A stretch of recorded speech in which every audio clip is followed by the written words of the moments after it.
The video you just watched was uploaded to YouTube on August 5, 2008, by a user named Submil Hand. The title is in Russian and translates to SGUTV. Night 4, July 08, F'd up. When the video begins, a test card appears, which is an image of colors and grids patterns that TV stations broadcast when no regular programming is on the air, mainly for technical purposes. A single unsettling tone drones in the background. A blue screen flashes with a corrupted no-signal text for a moment. It briefly cuts to a black screen with the text, "Don't be afraid," followed by a stark, black and white drawing of a bunny, inverted like a photo negative. Then a drafting book diagram of a triangle beside it. The audio picks up hiss and mechanical whine, and occasional mouth-breathing sounds can be heard. Then we get more Russian text on black, with seemingly deliberate typos. The text at the top of the list translates to, "which will help you accept my truth." And the list reads like instructions. Translating to 1, "Don't try to change anything." 2, "Think only of him." 3, "Hands." 4, "Inspection." Then a warning saying that people who will watch this will go insane. And the word legless, which became a popular title/name for this clip amongst internet users. A note screen claims the sound contains a cast or imprint. The word literally translates to cast, like a dental cast or fossil cast, but is probably metaphorically used to mean that the sound contains an imprint, a hidden trace of something. The rest of the text says V105U2, overlay PWM, which is just audio terminology, as if to say whatever is hidden is in the modulation of the sound. Then it reassures, there's nothing evil in it. After watching you'll feel joy, and later your life will be fine. Your friend.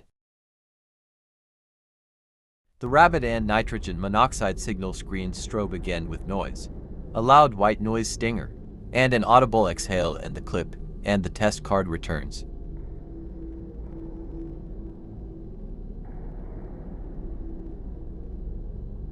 SGUTV, which is named in the title of the video, was a real Russian educational TV channel run by the Modern Humanitarian University. It later rebranded to First Educational in 2011 and eventually shut down in 2020. This plus the date in the title suggests that the video is a hijacking or broadcast intrusion recorded from live TV. After it was uploaded, the video quickly spread on 0chan, a Russian image board. Users started treating it like creepypasta artifact, posting frames of the rabbit on threads and saying, "Don't watch this or you'll go insane." Because of the jump scare style loud sound at the end, it was also used as a screamer, which is those jump scare videos that prank the viewer with a false sense of calmness before startling them. It even became associated with a meme-like tag on the platform, legless, in Russian. Around the same time, English-speaking creepypasta communities discovered and latched onto the video, calling it the Russian rabbit hijacking, or just that scary Russian rabbit video. Curiosity naturally sparked, and people began questioning if this was ever really broadcast. They checked SGUTV's broadcast history, and no trace of this hijacking was found. Known hijack incidents in Russia were also checked, and none reported on July 4, 2008, or linked to SGU. The video would end up being debunked, as the Submil Hand upload showed signs of digital editing, not VHS capture. The bunny has been traced to an artist's stock artwork. The video uses a processed, negative version of his image. Even the sound was analyzed. Waveform analysis found only static noise, pitch shifts, and white noise bursts. No binaural beats or infrasound frequencies that would affect your brain. Just unsettling sound design. Despite ultimately being a hoax and just a short-form creepypasta video, Legless' legacy is cemented on the Russian web, still being discussed and rediscovered years later.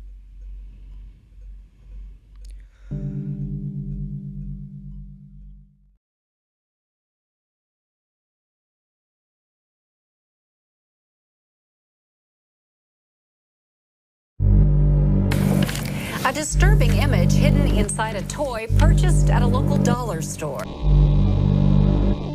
Imagine her surprise when the curious little girl peeled back the foil to find this.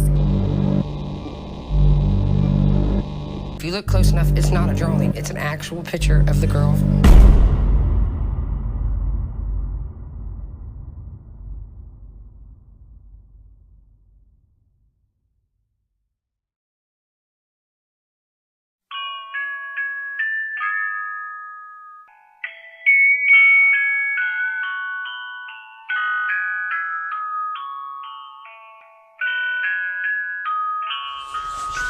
This story traces back to a discount shop called $1 Store and Up in Dayton, Ohio.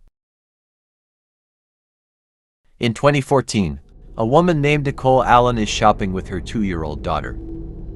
The little girl is drawn to a pink plastic wand, fascinated by its glittery cover. The label promises wonderful music and lights, which to any parent makes it look like an innocent toy for a toddler. But the product name on the packaging is the first warning. Evil Stick, printed right there in bold letters. Nicole buys it, unaware of what waits beneath the reflective sticker. They get home and the girl peels back the shiny foil flower sticker. In the middle of the wand, beneath it is not glitter or magic, a hidden image reveals itself. The face of a pale girl, mouth twisted, eyes wide, dragging a razor across her arm as blood splashes down. Her mother, horrified, calls the local news. Local station WKF/WRGT run the story. They show the toy on camera, close-ups of the disturbing image, as Nicole Allen tells reporters about her experience. Kettering mother wants it off the shelves. But I doubt many people would call this music. It's difficult to see the image clearly in the dark, but if you pull back the foil, there's no mistaking it. And if you look close enough, it's not a drawing. It's an actual picture of the girl slitting her wrist. I'm outraged over it. I want to know how they think that is suitable for a child. Nicole Allen said she found the wand for her 2-year-old daughter in the toy section of the $1 store on Linden Avenue last weekend. There was Barbie dolls on one side and baby dolls on the other side, and these were right in the middle of where they were at. When the broadcast hits YouTube, the evil stick goes viral, and the news team confront the store's owner, Imam Mustafa. His response shocks many.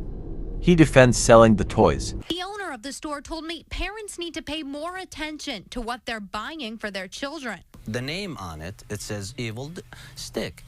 So from the name, I would, if I'm buying it for my kid, and I have a lot of kids, and I have young ones, I would inspect it before I even give it to them. He also said that while he would not buy the toy for a toddler, he thinks it's okay for older kids. For a 5, 6, 7, 10 years old, I mean, they see that on TV every day. Saying, some kids like scary things. The toy is called Evil Stick, so the mother should have realized what she was buying, and that he would take the wands off the shelves if he receives more complaints. And when the toys eventually disappeared, he reaffirmed the store did not voluntarily remove the toy after the incident. Instead, it was shoppers who cleared it off the shelves by buying them up, which makes sense since the story spreads worldwide. Blogs, YouTube commentators, and creepypasta communities dug deeper. The image itself was traced back to the internet, a piece of horror manga-style artwork, widely circulated on shock sites. The toy was identified as a generic Chinese import, one of countless cheap, mass-produced items with inconsistent quality control. The intention behind the toy still remains unclear. Was it a prank by a factory worker, a mistake in sourcing stock images, or a deliberate attempt to sneak horror into children's toys? No clear answer ever emerged, which only fueled the theories. Parents warn about hidden dangers in kids' products. Horror fans embrace it as a bizarre, unexplained artifact. The story cements itself as a piece of modern folklore, a reminder that even the most ordinary places can hide horror.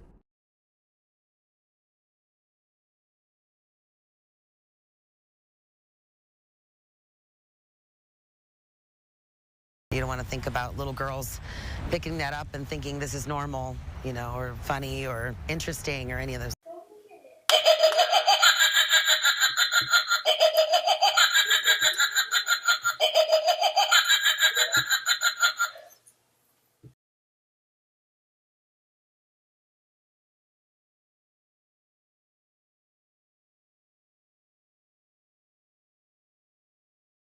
The Day the Devil Walked Through Saint Pont-Esprit.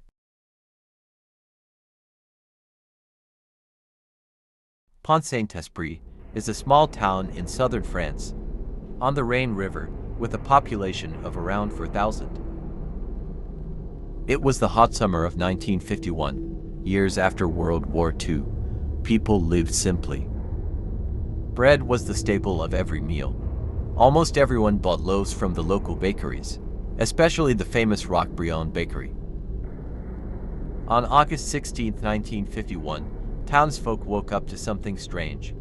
A wave of illness struck suddenly after breakfast. Symptoms started mild: nausea, stomach cramps, and vomiting, but quickly escalated into something terrifying. Like bizarre hallucinations, convulsions, violent behavior, and straight-up madness. Within hours, dozens of townspeople were in the streets, screaming, running, writhing. Witness accounts are chilling. A man believed snakes were crawling on his skin. Another jumped out a window screaming, convinced he was on fire. Children screamed that beasts were chasing them. One man tried to drown himself because he thought flowers were exploding in his stomach. Another ran through the town yelling, "I am a plane, I am crashing," before leaping from a building. The town looked like it had been cursed overnight. Hospitals were overwhelmed. The asylum at nearby Avignon filled up. Doctors and priests rushed in, unsure if it was food poisoning, a plague, or mass hysteria. Around 250 people were poisoned. At least 5 people died. Roughly 50 to 60 were hospitalized in psychiatric wards, many for weeks.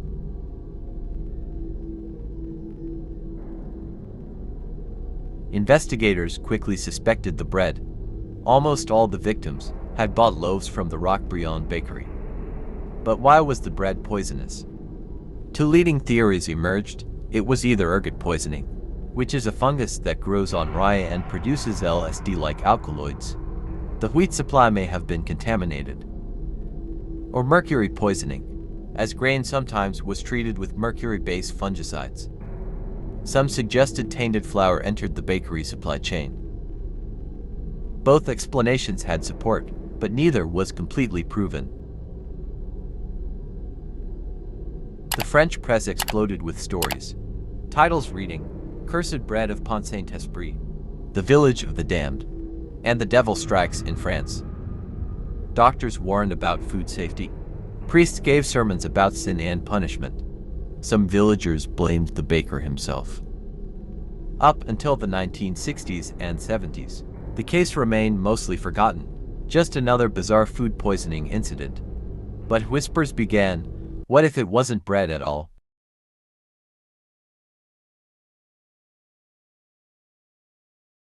In 2009, the exposing of MKUltra happened. Investigative journalist Hank Albarelli uncovered declassified CIA documents, suggesting the agency may have experimented with LSD aerosols or tainted bread in France. The goal was to test chemical warfare and crowd control potential during the Cold War. One CIA memo literally linked Pont-Saint-Esprit to MKUltra. Other documents discussed a certain French village used for testing psychotropic agents. This theory reframed the whole event. Maybe it wasn't fungus. Maybe the people of Pont-Saint-Esprit were unwitting test subjects in a Cold War experiment. French officials, however, rejected this claim, saying the outbreak was consistent with ergot poisoning. Still, the CIA link has never been fully disproven. Today, the cursed bread of Pont-Saint-Esprit remains one of the strangest mass poisoning events in modern history. The story has inspired books, documentaries, and even horror stories about mad bread. Whether it was a fungus from ancient times resurfacing, or the shadow hand of the CIA in a Cold War experiment, one truth remains. On a summer day in 1951, in a small French town, hundreds of ordinary people ate their daily bread and descended into hell.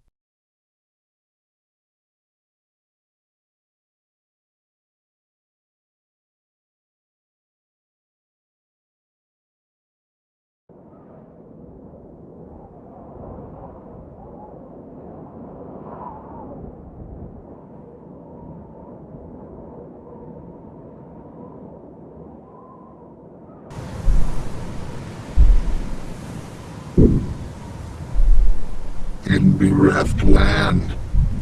The raven flies. Earth. Peep, peep, we call. You and I look up to see resplendent glory. A raven. We open our mouths to partake of the raven's fruit. The raven, and the raven satisfies strong flowing, deep currents. A desire. But we bite the hand. The meal is insubstantial. We punish the raven, but she knows it not. KW, still hell explode.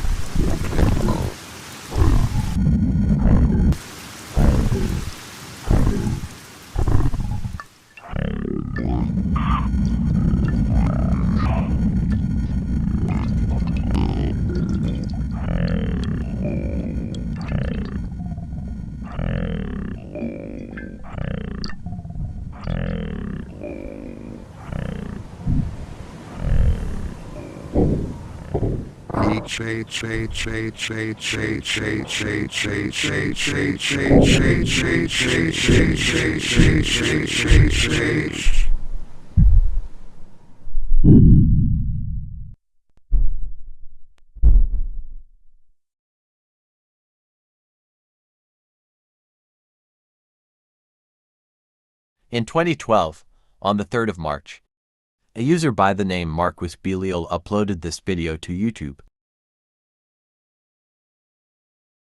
The film opens in rough, hand-sketched, black and white animation. The lines jitter. In a desolated land, two withered trees claw at the gray sky. One of them has a body hang to it. A raven figure flies by. The raven flies. A nest, inside which a newly hatched chick appears.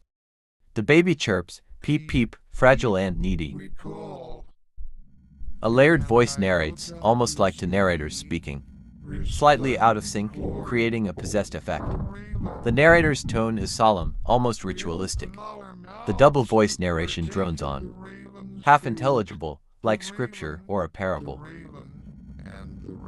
The raven figure is introduced, looming above the baby, large and ominous. The raven holds out her hand to feed the baby, but the chick bites into her flesh instead of the food. Blood is shown in sketchy splatters, with the chick gnawing on the mother's hand. The mother figure's arm/hand is chewed and mangled. The animation emphasizes teeth and tearing. There's no scream, just a steady narration and guttural sound design. The head of the chick is shown alongside a large body with detached parts.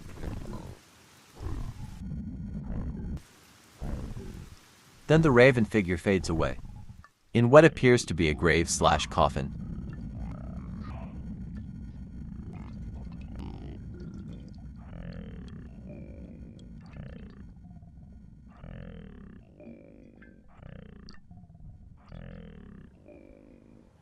The body that was once hanged to the tree drops, crawls, and gets up. The narration stops, and the audio leaves a static-like aftertaste.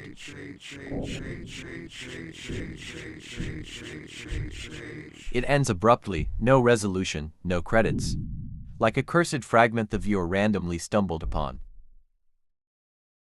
After its upload, the video lived for years in the corners of YouTube, niche blogs, Recetera, Tumblr, and later Reddit and 4chan threads. Viewers were unnerved by its cryptic narration and creepy atmosphere. It became an oral "I saw this as a kid" legend, as many users were asking for ID, which rebooted interest. I remember this from like 5 years ago, but I suspect it's older than that. It was a creepy YouTube video, not longer than 5 minutes, but I suspect only like 1 minute long. All I'll remember seeing is a black tree with crows flying around it.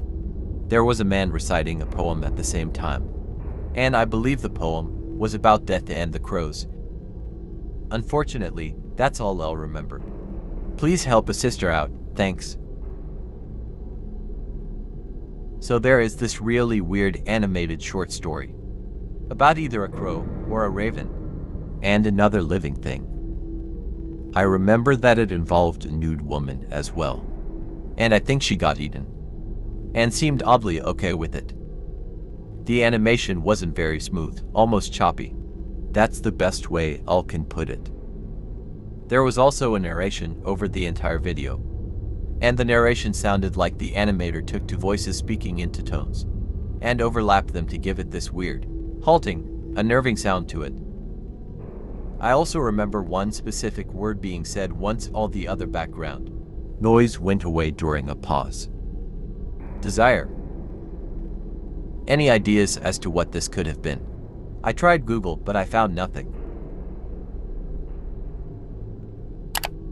I found this video on a video review about the creepiest vid or something. I really liked the theme, despite how unnerving the video is.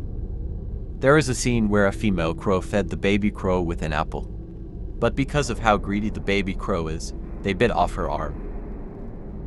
As I remember, it ends with a mother crow getting buried, and something happens that I really forget. Some came up with theories and explanations, while some were left puzzled with the short's meaning. The transcript of the video reads, "In bereft land, the raven flies. Birth, peep, peep, we call. You and I look up to see, resplendent glory. The raven, we open our mouths to partake of the raven's fruit.